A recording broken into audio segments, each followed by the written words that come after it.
In 1972, glam rock took its first fabulous platform steps. And in fact, one man would dominate. He was a lad from London, and I knew him, and he was a fantastic performer. His name was Marc Bolan. Well, when I listen to Marc's music now, when I talk about it, it still makes me feel like a teenager.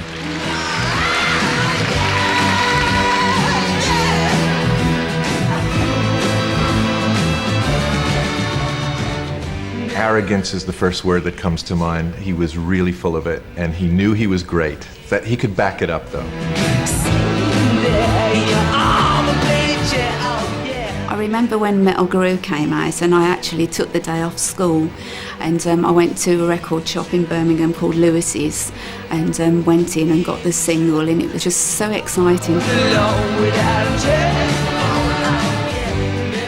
Parents didn't particularly like him. You know, I can remember my father, and he'd say, "Oh, look at all those pictures of Marc Bolan on the wall. He's got his hair in his eyes, and you've got your hair in your eyes, and your brother's copying you." He did say in interviews, "I'm better looking than a lot of chicks that come to my concerts," you know, which he was. Sure, he was sexy. He knew it too, and girls knew it, and boys knew it.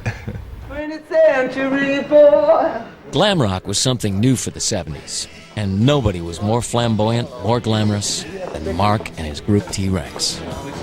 He was of the time, because he invented the time, and so to me, Bolan will always be the person that invented glam rock. He became this teeny bop rock and roll star, and that's when pop music twisted around and got really good for 3 years. Well, the glam thing happened to both Bowie and Bolan around the same time. They could put on women's clothes and look great. David used to come round to the house and they would go off down King's Road, pulling. "This is Marc Bolan and I'm David Bowie." And they say, "Get away." There's been a change in England in 2 years, and we are part of the change. I mean, guys now can wear makeup, they can shout and scream. Shout and scream they did. T-Rex mania took over, and Marc Bolan became the ultimate rock star. For about a year, like T-Rex were the biggest band in Britain, and we're the biggest band since the Beatles. It's like hit after hit, great song after great song. You're so sweet. The gigs were just unbelievable. The whole gig seemed to be full of young girls, and everything he did, like put his hand up, spoke, anything, everyone would just scream. Because you're my love. Rock and roll is magic. I mean, the elements are magic. What is magic is the power of the human being to relate to another human being. One minute I was there watching the gig, the next minute I fainted.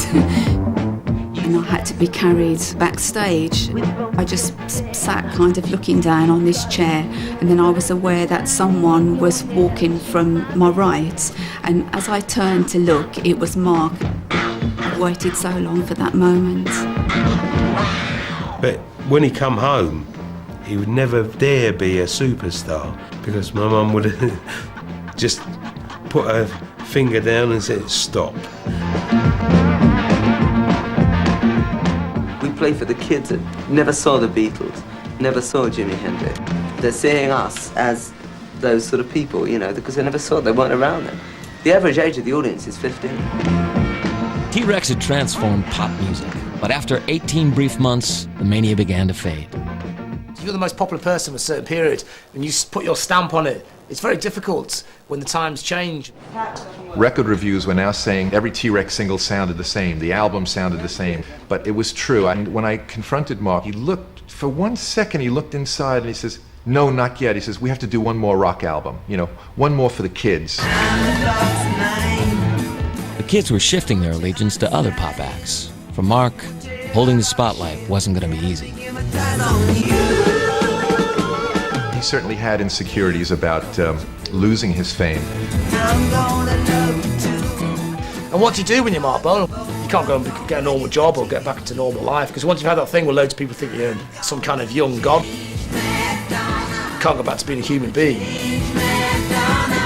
It was a hard life to have to keep on all the time. It wears you out. burns you out. By 74, Marc was very, very involved in that world of cocaine, cognac, and it did impair his judgment. He put on lots and lots of weight. It was quite tragic. It was very hard being a fan because anyone you spoke to go, oh, Marc Bolan is finished.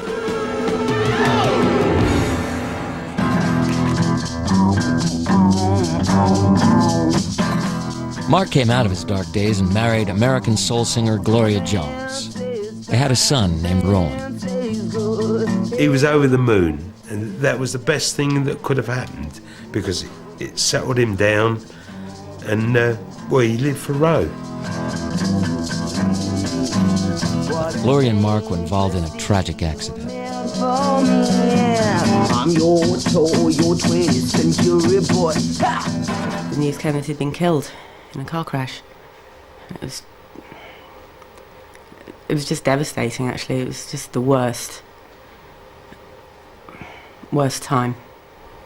It just took a while for it to sink in, and I remember I just sat up thinking, no, it can't be right. It was the worst thing that had happened to any of us, I think, at that time. I could have loved you, girl, like a planet. Marc Bolan was just 29 when he died. His image would be frozen in time. And my whole life revolved around T-Rex, and I just thought, well, my life's finished. I can't think what else I'm going to do now. Life's a gas, and I hope it's gonna last.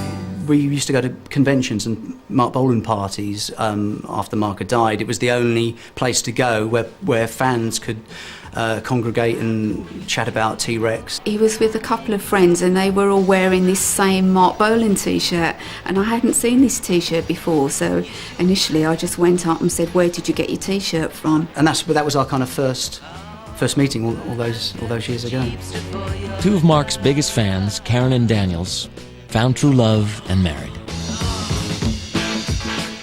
To my knowledge, there's only one Marc Bolan impersonator, and that's Daniels, and he does it so well. Friends say it's fine, friends say it's good. Everybody says it's just like right. When I was about 14, if I'd have thought I'll marry someone who looks like Marc and who's a singer in a tribute band, I mean, if someone had told me that, I would have thought they're completely mad. And I'm your toy, your 20th century boy.